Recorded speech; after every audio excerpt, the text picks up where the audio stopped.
Supposedly, this was the party that just didn't go there, but it turns out they do. And Rachel Reeves in particular, because she can't get out the stalls. Searching for, in terms of what they're going to do about it, is pretty much illusory. And now we're going to see more of the same. That's the worry, all this stuff. The news broke like a thunderclap through Westminster and echoed across the country. Just 1 minute ago, the Supreme Court handed down a ruling that has not only stunned the political establishment, but also sent tremors through every rung of Britain's economic elite. Rachel Reeves, once seen as a symbol of financial competence and labour stability, has been stripped of her vast personal fortune following an explosive scandal involving concealed inheritance tax evasion. Yeah, I think Rachel Reeves is the architect of her own downfall, which I think is what you allude to, Mike. Yes. She... For months, rumours had circulated in hushed tones, whispers of undeclared assets, offshore accounts, and an intricate web of legal manoeuvring. But few believed it would come to this.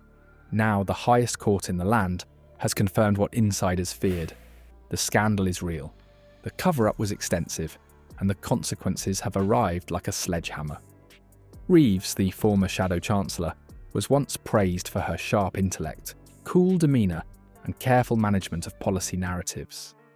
But behind closed doors, investigators allege she had been involved in a highly orchestrated scheme to shield millions from HMRC scrutiny.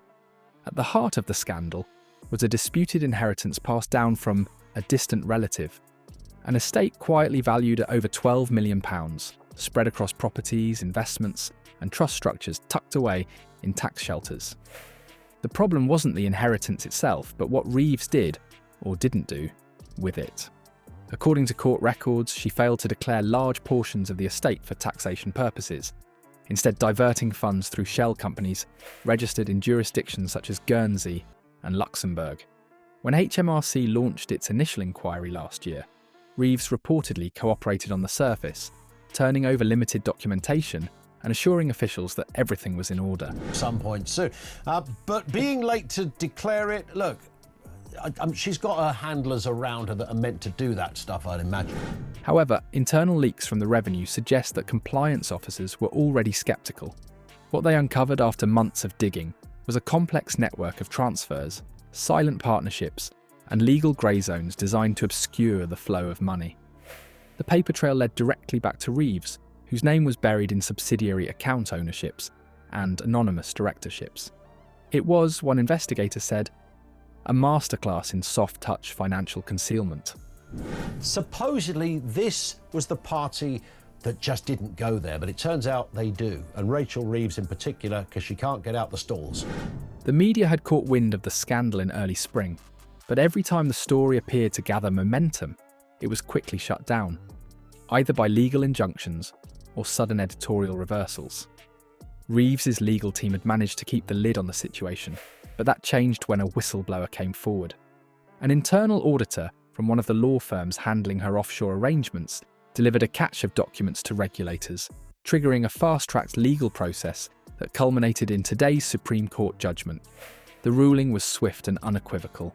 Rachel Reeves had willfully engaged in deceptive practices to avoid tax obligations on inherited wealth, in direct violation of multiple sections of UK tax law. Searching for, in terms of what they're going to do about it, is pretty much illusory, and now we're going to see more of the same. That's the worry, all this stuff. As part of the ruling, all known assets related to the inheritance have been seized.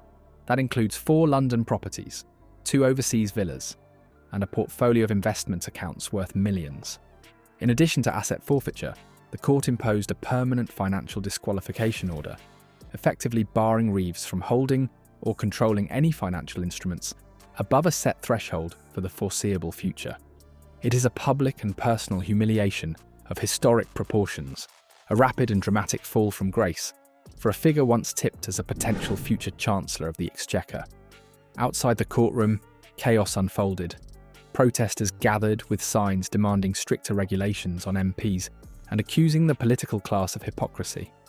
Among the crowd, former supporters of Reeves expressed disbelief, betrayal, and anger. One Labour voter said, "We trusted her to hold the Tories accountable for financial abuse, and it turns out she was doing the same thing in secret. There's no one left to believe in. Social media exploded instantly, with hashtags like Noig Reeves scandal, Norika inheritance gate, and Supreme Shock trending within minutes. Commentators from both left and right condemned the conduct as a disgraceful breach of public trust. The political consequences are already beginning to crystallise. And it was meant to damage, and that damage has absolutely been caused. Yeah, 100%. Though Reeves had already stepped away from front bench duties earlier this year, citing family reasons, insiders now admit that the real reason was mounting pressure from behind-the-scenes investigations. Keir Starmer, facing a media firestorm, has issued a brief statement distancing the party from Reeves and emphasising Labour's commitment to financial transparency. But the damage may already be done. For a party trying to build credibility as the new guardians of economic stability, the optics are catastrophic. A top figure exposed in a scandal involving multi-million-pound wealth concealment undermines the very moral authority the party has tried to build. You want to blame everyone and everything but yourself. Do you not take any responsibility for the political decisions that you have made? Yeah, for sure. But this is the point that, again, a lot of politicians completely miss, and Labour are missing time and time again. The ruling also sets a dangerous precedent for other lawmakers who may have relied on complex legal and financial mechanisms to protect personal wealth. Legal analysts are already predicting a wave of new investigations into sitting and former MPs. The Supreme Court's message is unmistakable. No one, regardless of political stature or public profile, is immune from accountability. Several former cabinet members are said to be lawyering up in anticipation of what could become a sweeping review of high-level personal finances across the UK government.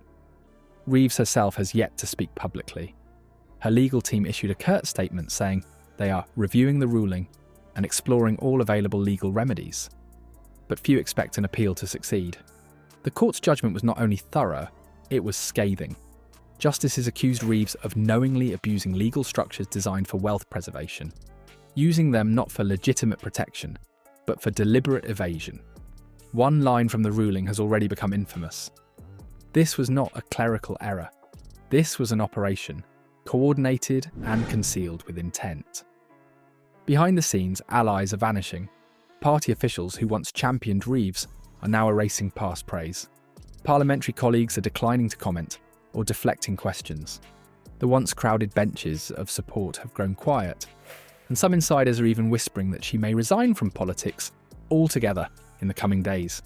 If she does, it would be a dramatic end to a once promising career defined by a singular scandal. Lack of wanting more economic growth, and yet sort of spent the first 6 months talking the economy down, then whacking it with a huge amount of tax and spend. What happens next is uncertain. There will be investigations, inquiries, books and documentaries.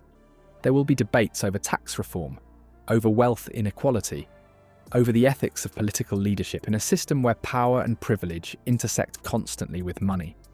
But what is certain now is that Rachel Reeves, once seen as a rising star, is no longer a symbol of fiscal credibility.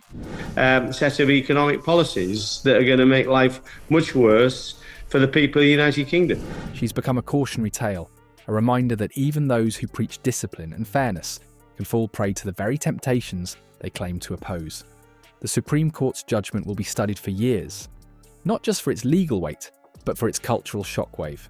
And for millions of Britons watching this scandal unfold in real time, one thing is clear: the mask has dropped, and the truth, finally, is in full view.